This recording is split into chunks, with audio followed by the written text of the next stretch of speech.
Good afternoon, everybody. I brought a very special guest with me today, as you can see, Secretary McMahon. So I will begin my remarks. She's going to speak, and then we'll take some questions. She'll take questions, and I'll take questions from you as well. First off, yesterday, First Lady Melania Trump and Second Lady Usha Vance traveled to Marine Corps Air Station New River in Camp Lejeune in North Carolina, where they spent the day meeting with students, educators, military families, and United States Marines. Both the First Lady and Second Lady were grateful for the warm welcome and remain deeply committed to supporting military families and the communities that serve our great nation. May God bless all of them.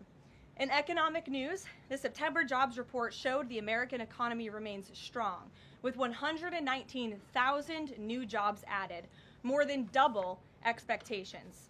These gains came after the summer passage of President Trump's historic tax cuts and multiple big trade deals with countries around the world. In particular, construction jobs surged by 19,000 in September, the largest monthly gain in a year. Nearly all of this solid monthly job growth came from the private sector and went to Americans rather than foreign-born workers, the opposite of what we saw under the previous administration. Inflation also remains under control, and wages are up by 3.8% over the year for American workers because of President Trump's pro-growth policies. In fact, real wages are on pace to increase roughly $1,200 for the average worker this year under President Trump. This is a complete reversal of the failed Biden era, when we saw inflation skyrocket to 9%. Causing private sector workers to see their wages decline by approximately $3,000.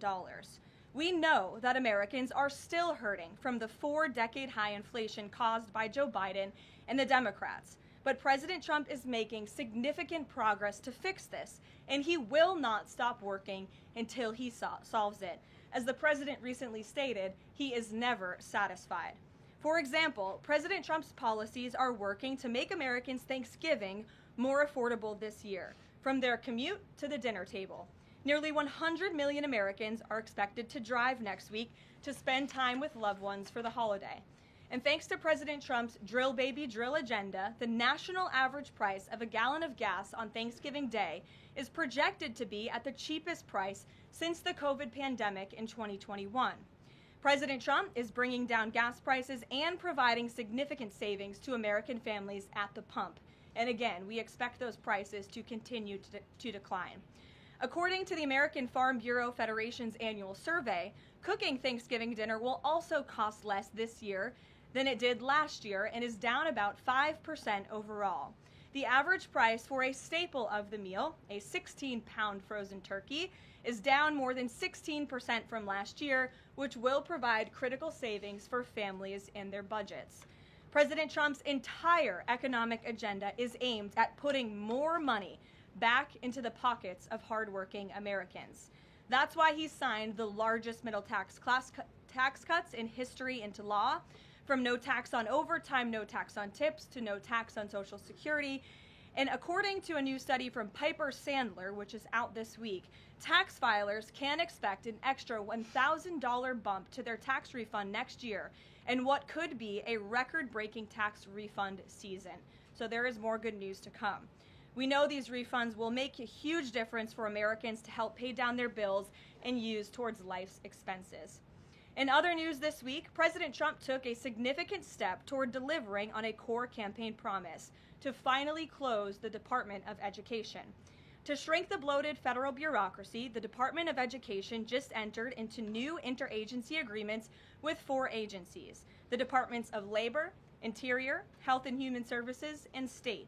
These agencies will now ensure the delivery of legally required programs while also refocusing them to better serve students. This common sense action brings the Trump administration much closer to finally returning education where it belongs, at the state and local level, not in Washington, D.C. The Democrats' reckless 43-day government shutdown did manage to do one valuable thing. It proved that America does not need a federal Department of Education. During the longest shutdown in history, the Department of Education furloughed 90% of its staff, and America's education system was not impacted whatsoever. Schools stayed fully open across the country. Students attended class and received normal in-person instruction, and our wonderful teachers received their paychecks uninterrupted. The Democrats' government shutdown made it painfully obvious that American families do not need the Department of Education. Since its creation in 1979 during the Carter administration, the Department of Ed has spent over $3 trillion taxpayer dollars without improving student achievement. Despite pure pupil spending having increased by more than 245% since the 1970s, math and reading scores are down in public schools. In fact, the most recent Nation's Report Card from 2024 showed that 13-year-olds' math scores are the lowest they've been in decades, and their reading scores are the lowest since testing began more than 30 years ago.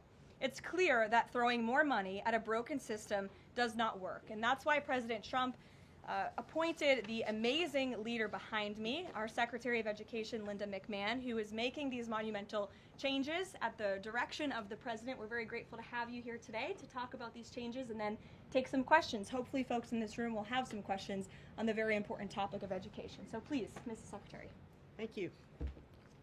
Thank you very much, Caroline. It's really a pleasure to be here with you today, and thank all of you for being here as well. My purpose here is to speak directly to the American families, not just you, but to the American families, about the work this administration is doing in education to reverse our national decline with a hard reset of our educational system. That reset was a top campaign promise from President Trump to send education back to the states and end Washington's micromanagement of education once and for all. This week we took the most decisive steps thus far to make good on this promise to you. We have linked 6 groundbreaking partnerships with other federal agencies to delegate education department programs that are redundant with existing programs at Labor, State, Interior, and HHS. These interagency agreements to cut our own bureaucratic bloat are a key step in our efforts to shift educational authority from Washington, D.C. to your state education agency, your local superintendent, your local school board, entities that are accountable to you, and we encourage parents to always be involved. Cutting federal bureaucracy is never a popular move among D.C. insiders. A chorus of anti-Trump voices have come out of the woodwork to complain that we are defunding education, harming students, or acting without a plan. This could not be further from the truth. The majority of Americans across the country handed to President Trump the popular vote precisely because they have seen the brokenness of a top-down education system run by the federal government. They're painfully aware that only 3 out of 10 students can read proficiently at their grade level. They know that college students are collectively $1.7 trillion in debt, and less than half of college graduates get a job that actually uses the degree which they studied so hard to get.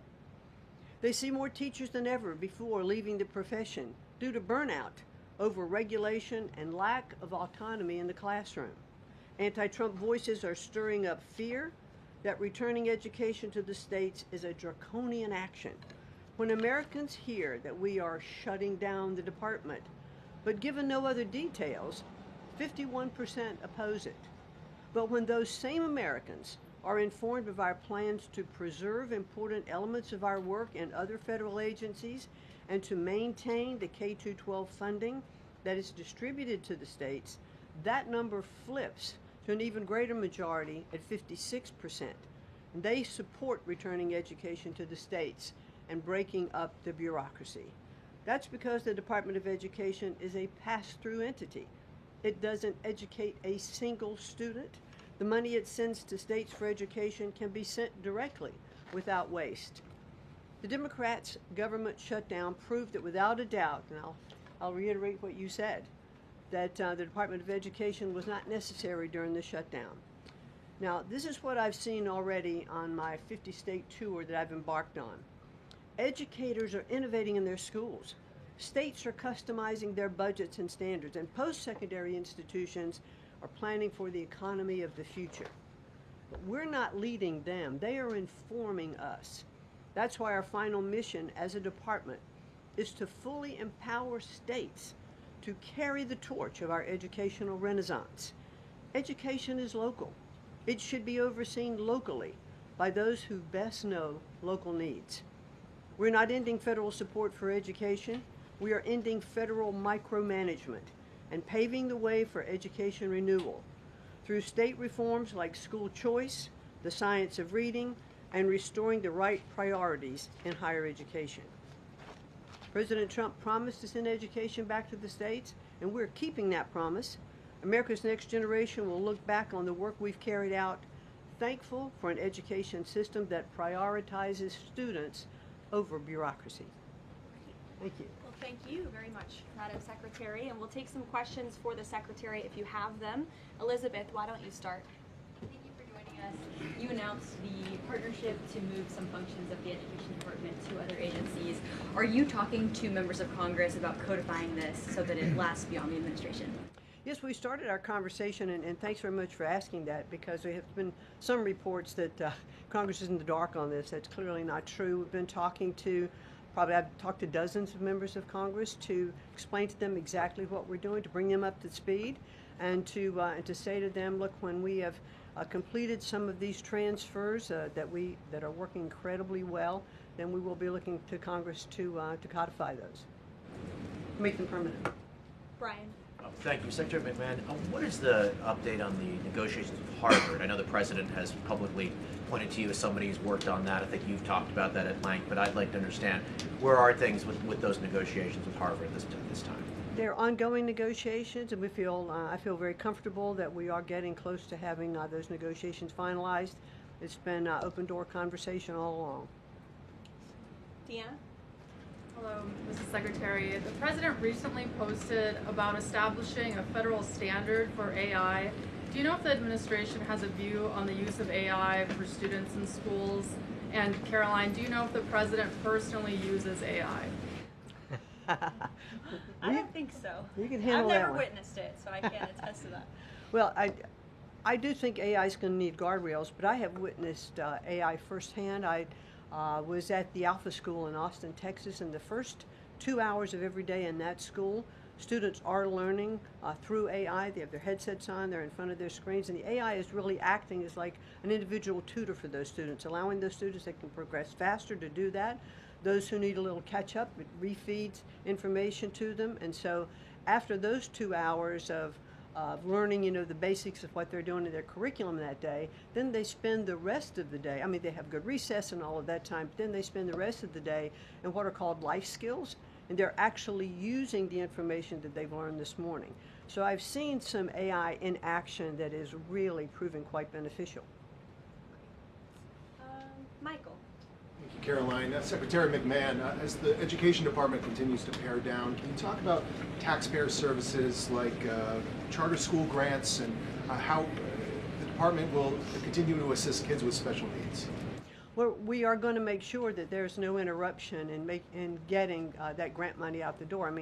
That money is, it comes from Congress, it's appropriated by Congress, and we legally are obligated to do that. And the transitions we're starting to make, our first programs that went over to the Department of Labor, that was a few weeks ago. We actually signed the first interagency agreement, which we accomplished under the authority of the Economy Act. We transferred grants for WIOA and for the Perkins Act. And the really good news is that the Department of Labor has a much more sophisticated system, technology system and grant fulfilling system than the Department of Education does.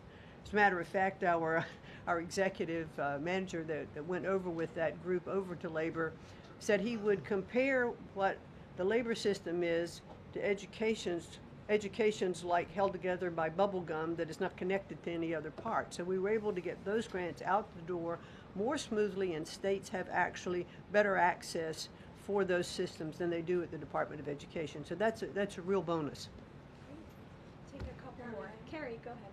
As far as the diversity, equity, and inclusion new regulations that came out from the administrations, a lot of schools, whether high school or even higher education is concerned, some of them are defying these new administration policies, even apparently according to a new report. I'm sorry, I can't hear you. As far as there's been a new report from the administration saying that half of medical schools are defying the administration. when it comes to DEI policies. What type of action will the administration take for these schools that are defined in the DEI policies? Well, certainly the president has been very clear, and the Department of Education has taken measures to make sure that as schools are developing, their policies, or if they have open DEI offices, they're closed, or DEI regulations and rules are stripped, from their programs, and so that will continue. Great. We'll take one more. Go ahead. Thank you, Caroline. Secretary McMahon, my question is, since you said 3 out of 10 students are literate with regard to their reading capacity, would now the states help to improve those numbers since you have gone back to the states? Well, what we are finding, that the states that are making great progress, it's through their own innovation. It's not coming from the Department of Education. I think the Department of Education is really misunderstood about what our function is. We don't teach one student. We have nothing to do with the curriculum that are in any states. We are a pass-through pathway from money that's appropriated by Congress to get to the states. But what we have seen in those states that have taken that initiative and they are embracing the science of reading and returning that into their school programs. Louisiana has done it. Mississippi, they call it the Mississippi Miracle, because they were like, I think, bottom or next to last in reading proficiency in Mississippi, and now they're like middle of the pack, which has been a really big jump. Florida has, Iowa has, Tennessee.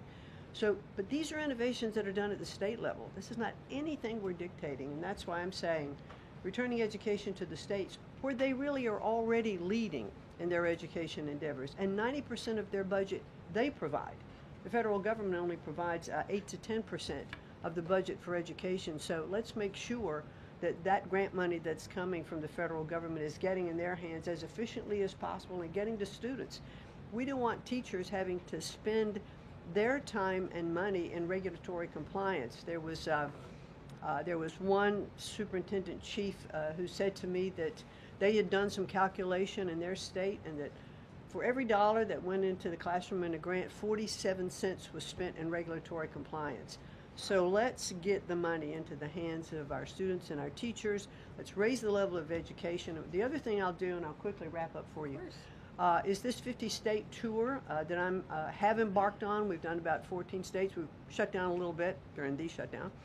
But what I am doing is visiting different kinds of schools, grammar schools, middle schools, high schools, micro schools, private schools, charter schools, the whole gambit.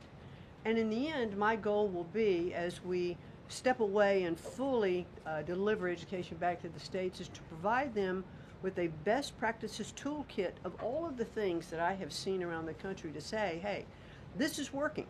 Check with these superintendents, check with these governors. And you know what I found a little bit is governors are a little competitive, so it's kind of nice to give some of these best practices out there. It'll work because it's already working. If we leave it with the people who are closest to the students, the president believes, as do I, the best education is that's closest to the child, and parents' involvement is critical to the success.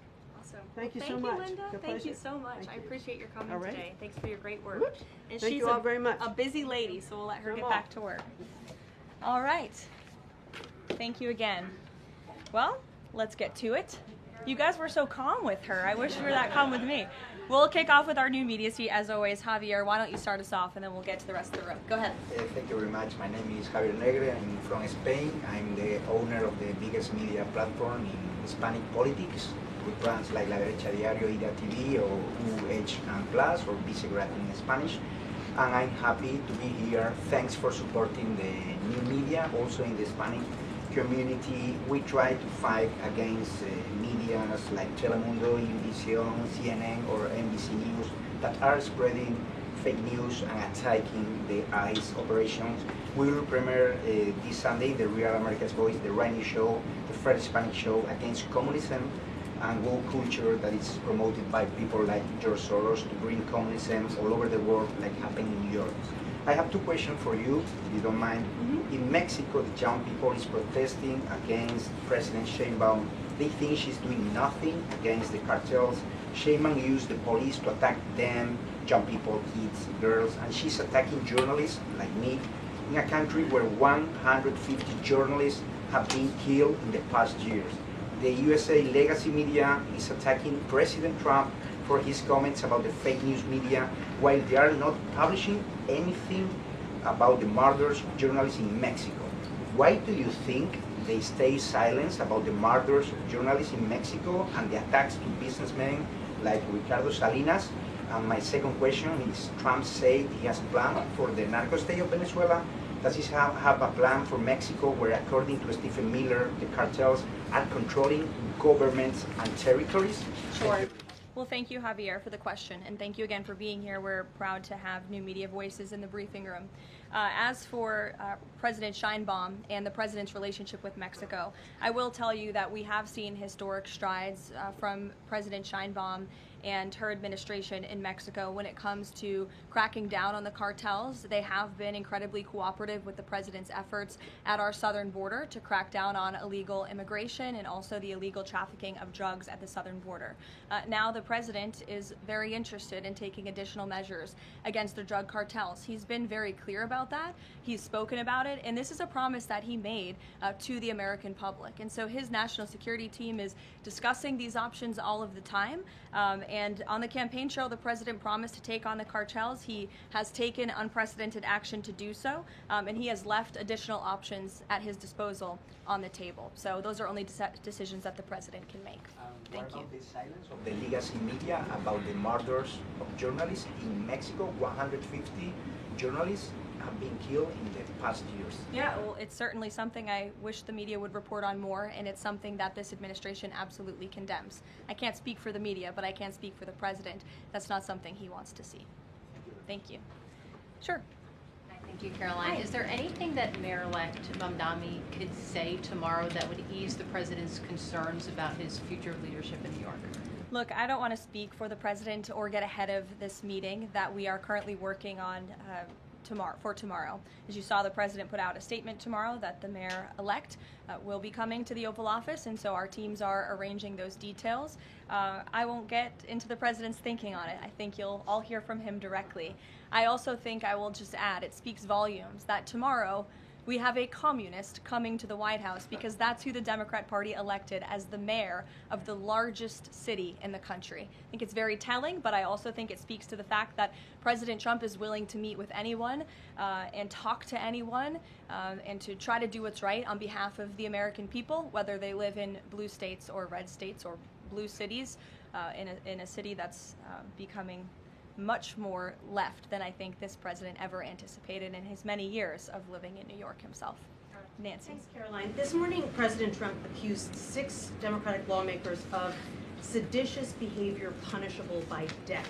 Just to be clear, does the president want to execute members of Congress? No. Let's be clear about what the president is responding to, because many in this room want to talk about the president's response, but not what brought the president to responding in this way. You have sitting members of the United States Congress who conspired together to orchestrate a video message to members of the United States military, to active duty service members, to members of the national security apparatus, encouraging them to defy the president's lawful orders. The sanctity of our military rests on the chain of command. And if that chain of command is broken, it can lead to people getting killed. It can lead to chaos. And that's what these members of Congress who swore an oath to abide by the Constitution are essentially encouraging. We have 1.3 active duty service members in this country. And if they hear this radical message from sitting members of Congress, that could inspire chaos, and it could incite violence, and it certainly could disrupt the chain of command. These 3 members of Congress, I will also add, knew exactly what they were doing. You look at Alyssa Slotkin. She's a former member of the CIA. Mark Kelly was a captain in the U.S. Navy. Maggie Goodlander was a naval officer, and notably, she is also the wife of Joe Biden's national security former advisor, Jake Sullivan. And so these members knew what they were doing. They were leading into their credentials as former members of our military, as veterans, as former members of the national security apparatus to signal to people serving under this commander-in-chief, Donald Trump, that you can defy him and you can betray your oath of office. That is a very, very dangerous message, and it perhaps is punishable by law. I'm not a lawyer. I'll leave that to the Department of Justice and the Department of War to decide. But the president has Chris, go frequently, ahead. but Caroline, can I just follow up? The president and the vice president, for that matter, have accused the other side of encouraging political violence. Isn't that exactly what the president is doing when he says that members of Congress should be killed? Why aren't you talking about what these members of Congress are doing to encourage and incite violence? They are literally saying to 1.3 million active duty service members not to defy the chain of command, not to follow lawful orders. Every single. You can refuse an illegal order, which But is they the are. uniform But code they're of military suggesting. justice. They're suggesting, Nancy, that the president has given illegal orders, which he has not. Every single order that is given to this United States military by this commander-in-chief and through this chain of command, through the Secretary of War, is lawful. And the courts have proven that. This administration has an unparalleled record at the Supreme Court because we are following the laws. We don't defy court orders. We do things by the books. And to suggest and encourage that active duty service members defy the chain of command is a very dangerous thing for sitting members of Congress to do. And they should be held accountable, and that's what the president wants to see. Phil. Thank you. Ambassador Mike Huckabee had a meeting with Jonathan Pollard, a former U.S. citizen who was convicted and spent 3 decades in jail for selling state secrets to Israel. Did the White House know that that meeting was going to happen? Does the administration condone it? The White House was not aware of that meeting, but the president stands by our ambassador, Mike Huckabee, and all that he's doing for the United States and Israel. You said that the president was going to do what was right for U.S. citizens, regardless of whether they lived in blue or red states. I'm curious if there's any chance in tomorrow's meeting with Mayor-elect Mamdani that he will be able to convince the president to abandon that promise to cut off federal funding to New York City. Look, Phil, we'll see how the meeting goes tomorrow, and I'll let the president speak for himself. Natalie. Thank you, Caroline. What did the president mean when he called a reporter piggy? Look, the president is very frank and honest with everyone in this room. You've all seen it yourself. You've all experienced it yourselves, and I think it's one of the many reasons that the American people reelected this president, because of his frankness. And he calls out fake news when he sees it. He gets frustrated with reporters when you lie about him, when you spread fake news about him and his administration.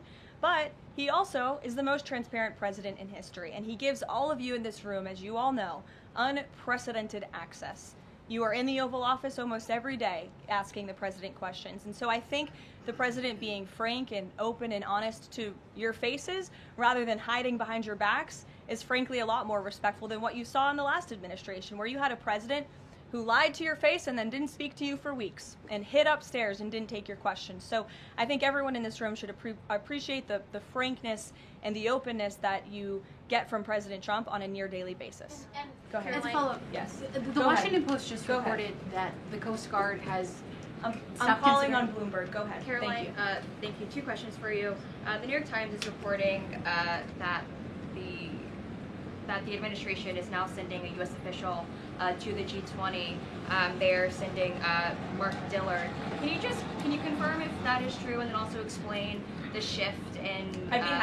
I'd be happy to explain, because there is not a shift. The United States is not participating in official talks at the G20 in South Africa. I saw the South African president running his mouth a little bit against the United States and the president of the United States earlier today, and that language is not appreciated by the president or his team. The ambassador or the representative of the embassy in South Africa is simply there to recognize that the United States will be the host of the G20. They are receiving that send-off at the end of the event. They are not there to participate in official talks, despite what the South African president is falsely claiming. On Ukraine, there have been reports that President Zelensky said, he's looking to look at the plan, that there's been reports about the Trump administration proposing a plan. Can you just give an update on where Russia-Ukraine stands, and does the president plan to speak with Zelensky anytime soon, or when can you expect that? So I'm happy to provide an update. I've seen quite a bit of reporting on the latest with Russia-Ukraine, so let me clarify and give you guys the truth on where it currently stands. President Trump has made it very clear since day one and even on the campaign trail, that he wants to see this war come to an end. He has grown increasingly frustrated with both sides of this war, Russia and Ukraine alike, for their refusal to commit to a peace agreement. But nevertheless, the president and his national security team are steadfast in seeing this war come to an end, to end the killing and deliver on the president's promise. Special Envoy Witkoff, that Marco Rubio, have been working on a plan quietly for about the last month.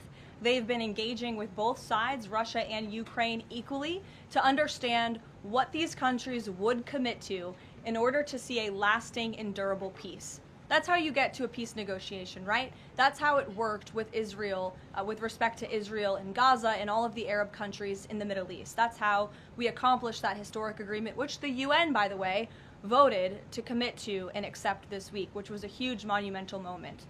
So they have been engaged with both sides, and these talks are continuing. As always, I'm not going to litigate the details of this plan as it's ongoing and it's in flux, but the president supports this plan. It's a good plan for both Russia and Ukraine, and we believe that it should be acceptable to both sides, and we're working very hard to get it done.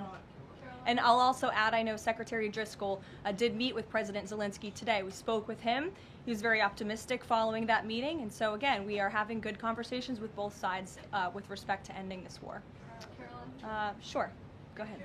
On Ukraine, you said this is a good plan. So according to our sources, this proposal demands major concessions from Ukraine and doesn't demand much from Russia. So was Russia involved in drafting Your this? understanding is wrong. Have you read the full plan?